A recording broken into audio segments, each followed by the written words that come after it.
So here's the GoPro Hero 9 for sim racing. Honestly, I'll start by saying that I really wanted to love this camera. I really wanted to fall in love. On paper, it is the best tool for creating content for sim racing. But as with every single product, is not the perfect product. And I think I should have learned by now that not to have these type of expectations of, because every single time when it sounds too good to be true is probably too good to be true. That being said, just as a summary, this still is, from my perspective, the best option if you want to create sim racing content. It does have issues, and we're going to talk about that in a second. But first of all, in terms of the pros, well, I'll start with it's freaking tiny. Look how small it is. It's very tiny and very lightweight, which means that you can set it up in various ways and in various sim racing rig setups. And so that's one of the biggest benefits, and it's not weighing down at all. So if you want to use it as a POV camera, it's very light and portable. It's also a multi-purpose camera, and that was the one thing that really impressed me. It's an action camera, as the GoPro. That's what it's known for, being an action camera, which means that you can utilize it like other sim racers to get those head POV shots. If you have a motion rig, the better, because you move while you drive, brake, accelerate, corner, and that will be reflected in your POV shot. So it is an action camera. It's also a vlog camera. You can utilize it for vlogging. The audio is pretty decent out of the box, at least from my perspective. I know other people complain, but for me, it sounds pretty decent. And it has a nice lens. You can buy various accessories for it, so you can use a Gorilla Pod or something like that to walk and talk, to put it like that. That being said, it does come with various wide angle view sizes.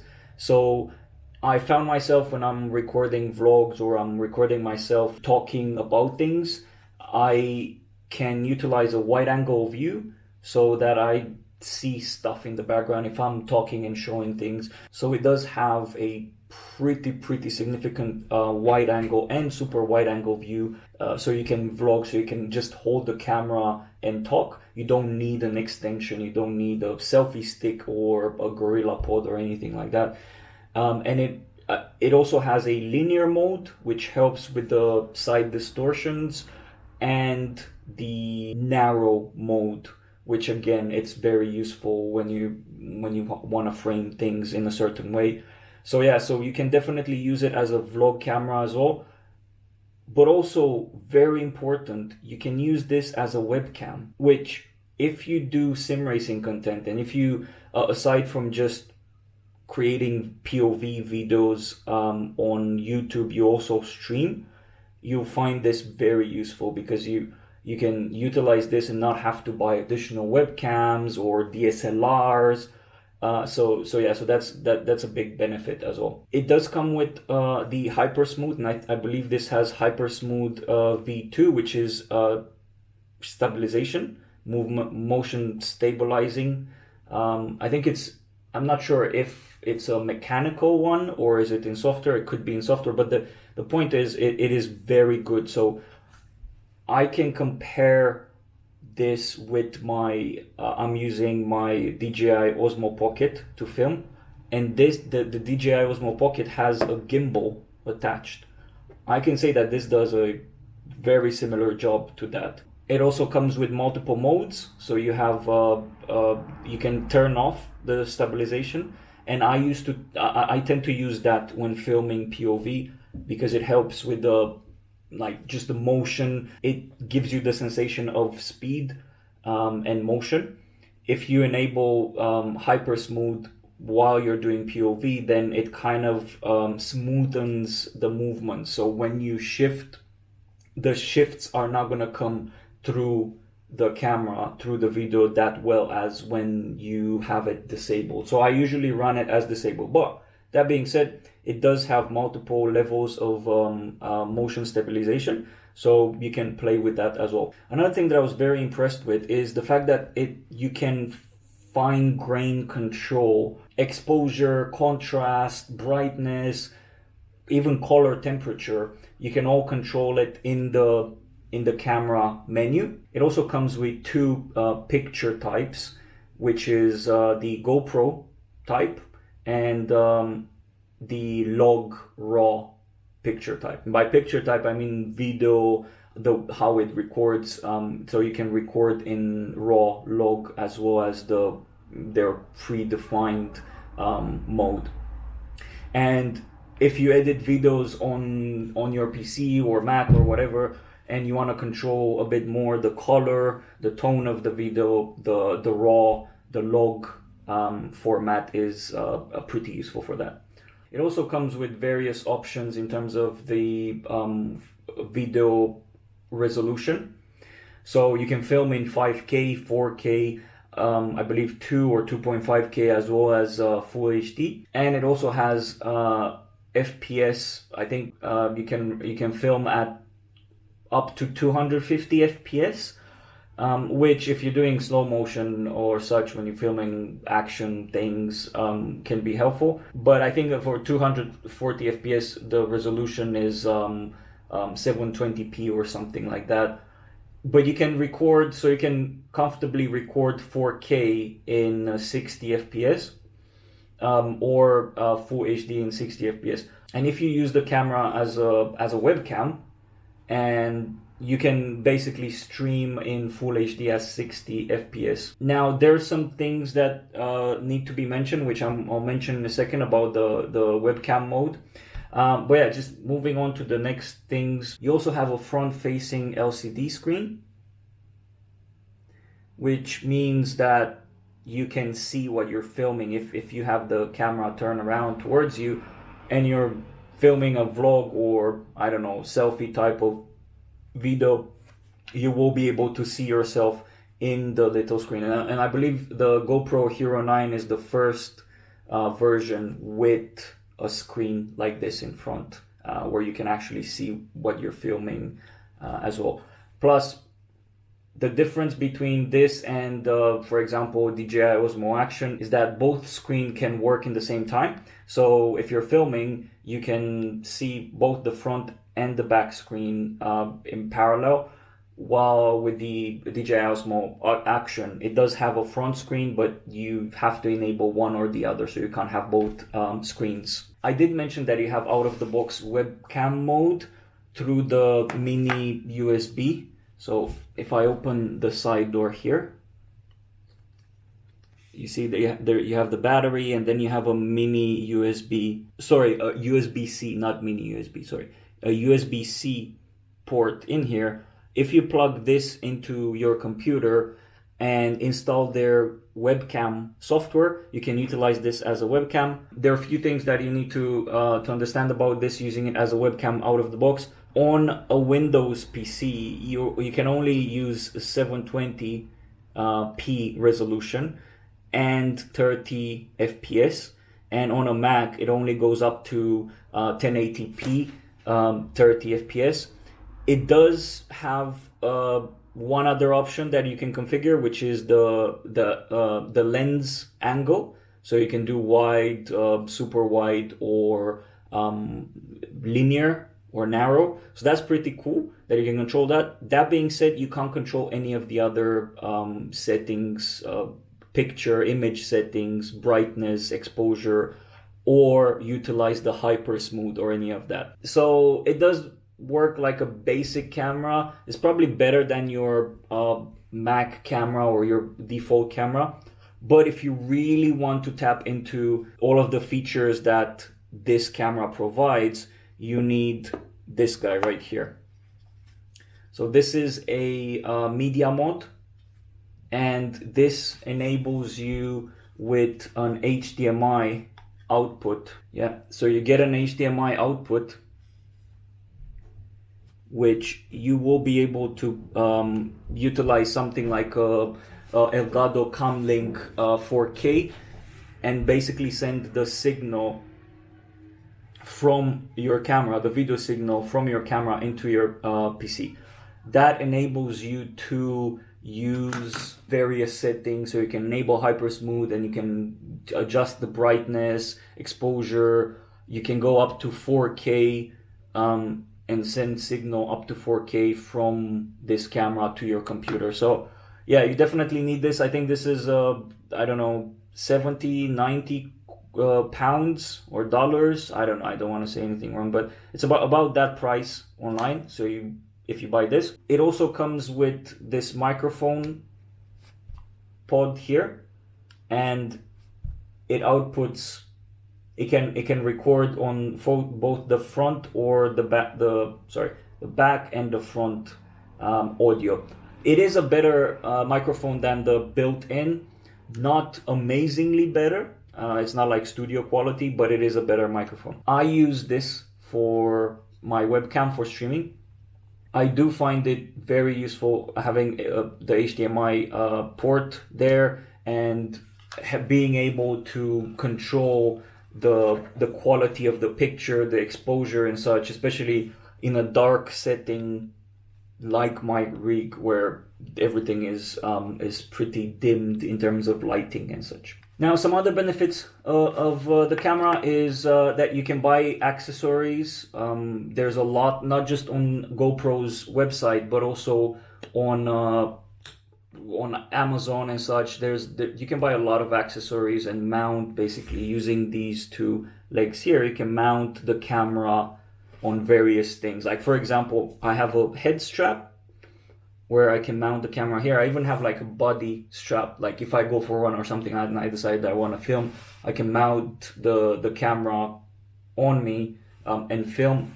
And other ways to mount it, you can mount to whatever, a Gorilla Pod. You can also buy one of those clamps and attach it to a hard hat.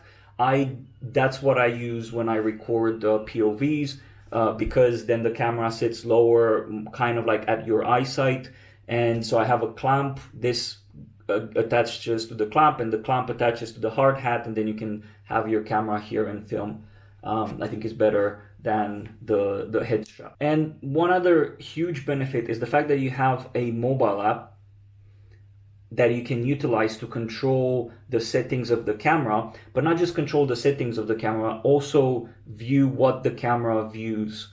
So this is very useful when I'm planning to start a stream and I have the camera mounted as a webcam over my shoulder, yeah, and I can utilize the app to see what the camera sees and adjust the settings if I need to. So that's brilliant, and I love the fact that you can see what the camera sees, but also the level of control where you can control every single setting of the camera within the app itself. The other small benefit, but that it might sound duh, but not a lot of other cameras have, is the ability to use the camera while charging, especially when using it as a webcam, but also if you're doing an interview style or a vlog, you can have it charging and use the camera. Not only that, you can also utilize it if it's plugged. The power source is plugged. You can also utilize it without the battery. So you can take the battery out. If you don't want to overheat the battery or something like that, you can take the battery out, plug it in, and just have it run like that. So that's super cool. It also takes a lot of the weight. The battery is quite meaty in terms of the weight, so it does take out of the weight. So I usually run it like this on my setup when I use it as a webcam. So when I use it as a webcam, I take the battery out, I take the door out, so you can take the door out, just lift it like that, because you need to take the door out if you want to mount to install it in the media mode. And then with the media mode, you put those legs down, and then you just slide it in the mod here like that, and then just close the door, and there you go, you're all set. And then you can lift the little shoes and mount it, and you plug it in these holes here. So this can be a bit heavier because it has this is metal. I don't know, it's either might be plastic, hard plastic or metal, but it adds a bit of weight to it, and not having the battery is very useful. Now, the things that are not so cool about this, the app, there's some issues with the app. Sometimes it takes a lot of time to connect. So the app connects to the GoPro through wireless. When you're trying to hit connect on the app, it first starts the wireless connection to the camera, and then it tries to connect. Well, sometimes you have to, when you hit connect, you have to navigate on your phone to the wireless connections, wait for the Wi-Fi of this to appear in the list, and then just click and manually connect. It's a bit annoying having to do that every single time, and sometimes failing, or sometimes the Wi-Fi not appearing at all, and having to shut down the camera, restart it, shut down the app, restart it. I wish they would fix that so that is a bit seamless. I want to be able to hit control camera and automatically connects to the wireless, to the Wi-Fi connection. I don't know if that I'm doing something wrong or it's on their side. I don't know, but I feel that should be fixed because it's quite annoying, especially if you use the camera quite often. There's also issues with disconnecting. Sometimes the camera disconnects from the app disconnects from the camera. I don't know if it's because the camera shuts down the Wi-Fi or what happens, but sometimes the connection drops. I've seen that quite a few times. Also, it gets really hot when you record in 4K or 2K. So that's one of the things that I've noticed, and I don't know how to fix. It gets extremely warm when recording in 4K for a long time. So like if you pass over 20 minutes, it gets really warm. And the other thing is, when it gets warm, it automatically shuts down. Initially, I was trying to film 4K videos, POVs, videos with the camera. But, you know, if you do a POV that's a race, I don't know, a ACC race for 10 minutes or 15 minutes, you might be fine. But if you're recording a stint, or a longer race, you might have issues where the camera might shut down because it gets too hot. If that's the case, just switch to 1080p and use it with 1080p. I noticed that it doesn't get hot in those conditions. I've also had issues, and that's another reason why I stopped recording at 4K. I had an issue where I would start the recording on the app or on here, and when I want to stop the recording, so it tells me that's recording. When I hit stop recording, it waits for a few seconds and then it stops recording. And when I look at the video, it's only like 20 seconds or something like that. So I don't know what that was about. I've not tried it recently. I had some successful recordings on 4K, don't get me wrong.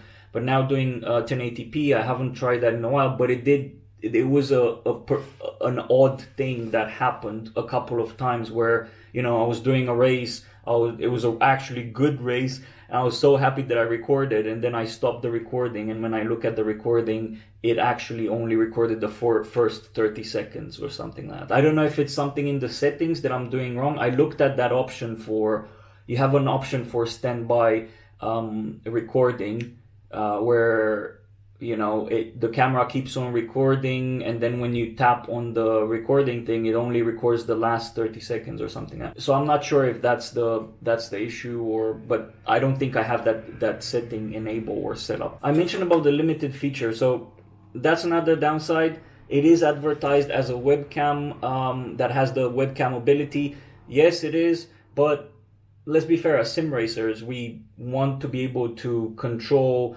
more of the picture than what this does out of the box, which is, I would say, is more, it's okay.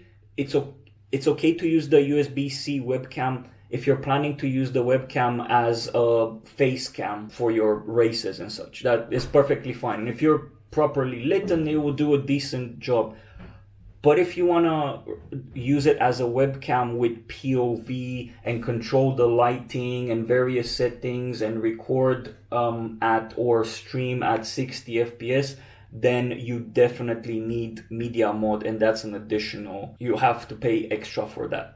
Some other small things, I've noticed that the camera starts on its own when charging. So if I used the app to control it, and then I shut down the camera and put in the cable, the camera just starts on its own, which is a bit weird. And the other annoying thing is when you use the media mod and you plug it into your computer through an HDMI adapter like Camlink 4K, there are some HUD display, some display icons on the screen here, like the battery and other bits.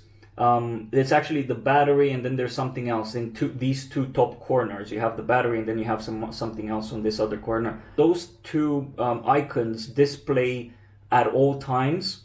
Only when you start recording with the camera that they go away. But if you want to use this as a webcam and stream through the HDMI input, then what happens is you're going to have those two icons on the screen. What I do is cover those corners with my logo and some other things. I don't know if there's a way to remove them, but I've not seen anything online to tell me exactly how to remove it. But yeah, as a summary, I had huge expectations from this.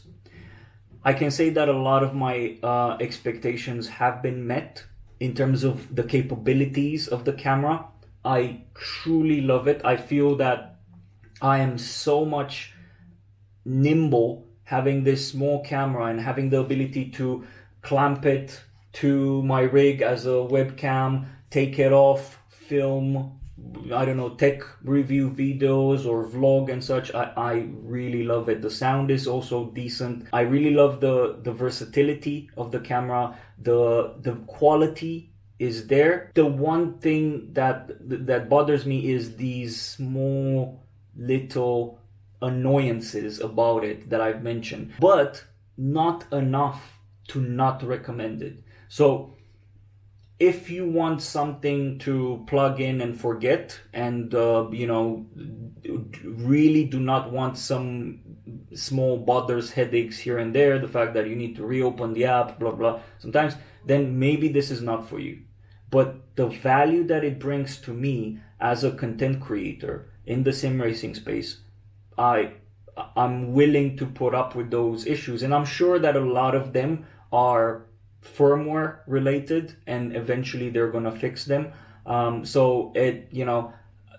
know other YouTubers have said that, they're a terrible acquisition and they wouldn't make it again. But there is no other comparison. I don't think there is a camera. You can say, well, maybe DJI Osmo action and such, but I don't think there's another camera that's as good at the things that it advertises as the GoPro Hero 9. So that's my conclusion. Yes, I'll continue to use it. I love it. You'll see it in some of my streams. You see the picture quality in some of my streams and the videos. Yeah, hopefully GoPro decides to fix some of those annoyances and such. Hope this video was helpful. Don't forget to subscribe, and I'll see you in the next video.